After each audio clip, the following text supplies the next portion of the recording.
time. We all have 24 hours, but out of a whole day, a third of that we're asleep, which means that a third of our lives we're actually asleep and unconscious. Out of the remaining hours, half of those hours we probably spend it at work. And of the remaining 7 or 8 hours you've got left that you think is your personal life, probably 1 or 2 of those hours is commuting, cooking, doing your laundry, sorting out your errands, and the actual time that you have for yourself is very, very little. So we spend a lot of time at work, and there is a very strong correlation, of course, between how happy you are at work and therefore how happy you are in your life. What I'm going to show to you of the last few minutes is a report that I found that contradicts some of the typical advice that we're giving about how to find a successful and fulfilling career. If you're like me, you probably were told at some point in life, when you choose your job or what you want to do for your life, you have to consider 3 critical things. 1, make sure you follow your passion, something that you enjoy. 2, think about how highly paid you will be with this career, especially if you're in a position where you're going to go into university or your jobs. And think of something that is easy, not too complex, but particularly that is not very stressful. You will agree with me that if you follow those 3, you will have a very happy and fulfilling job and career. But research shows that that actually is very, very deceiving advice.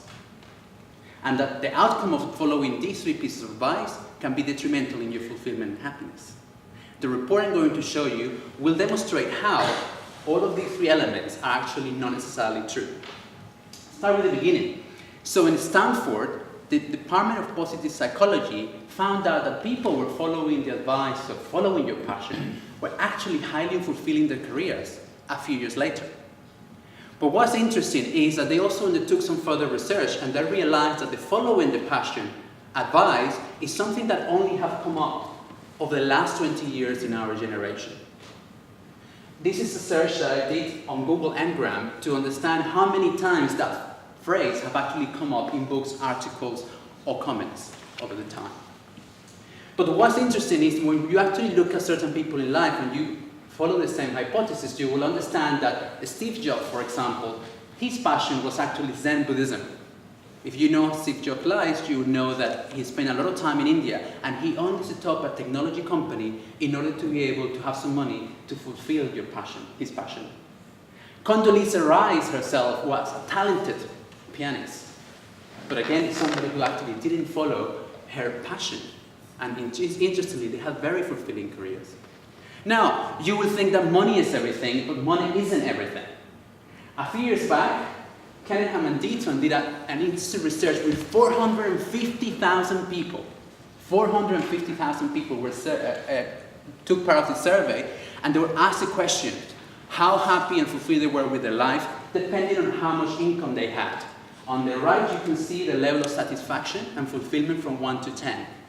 And this is what interesting research the research found, that up to around $70,000 US onwards, the amount of fulfillment and happiness was pretty much the same. Money didn't really have an impact in their fulfillment and happiness after that particular level, where all the basic needs are covered.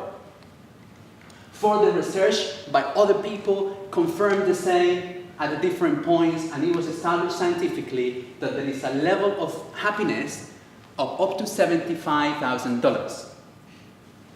From there onwards, the level of fulfillment and happiness that you have actually is minimal, or what we call margin.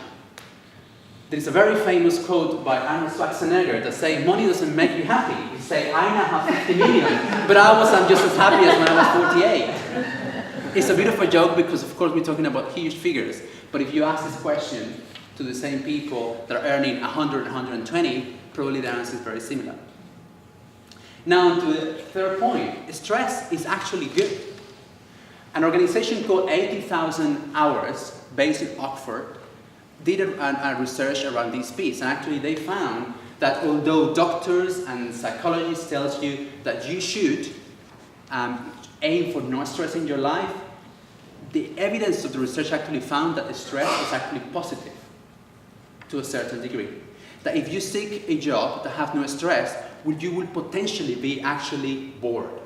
So there is a conclusion that there is a healthy level of stress, that if you don't have enough, you'll be bored. If you have too much, you have anxiety. So we need to look for a occupation or a job that stretches our capabilities.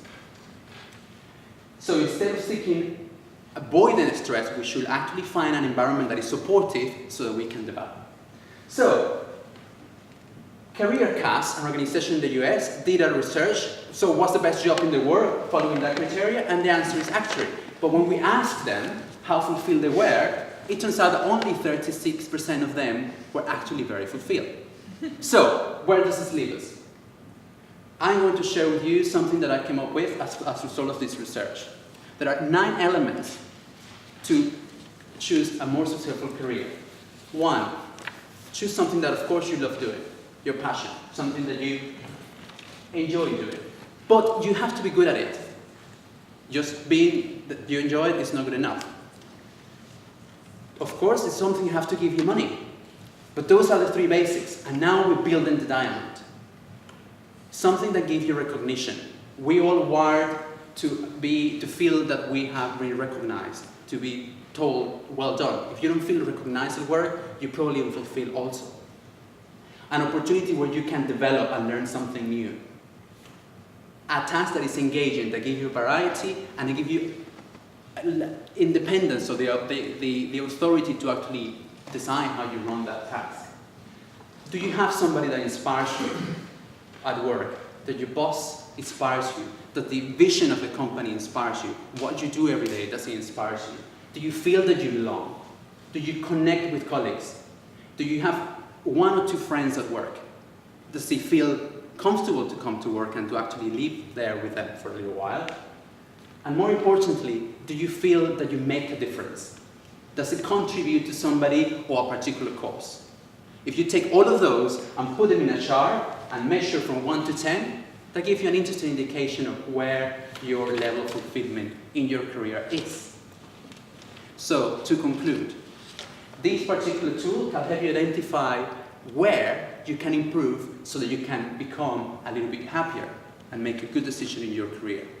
So, not necessarily follow your passion, don't go for the money necessarily, but take into account the design of a diamond when it comes to fulfillment. Happiness and joy come from what we do every day, and therefore it's an important decision we have to make.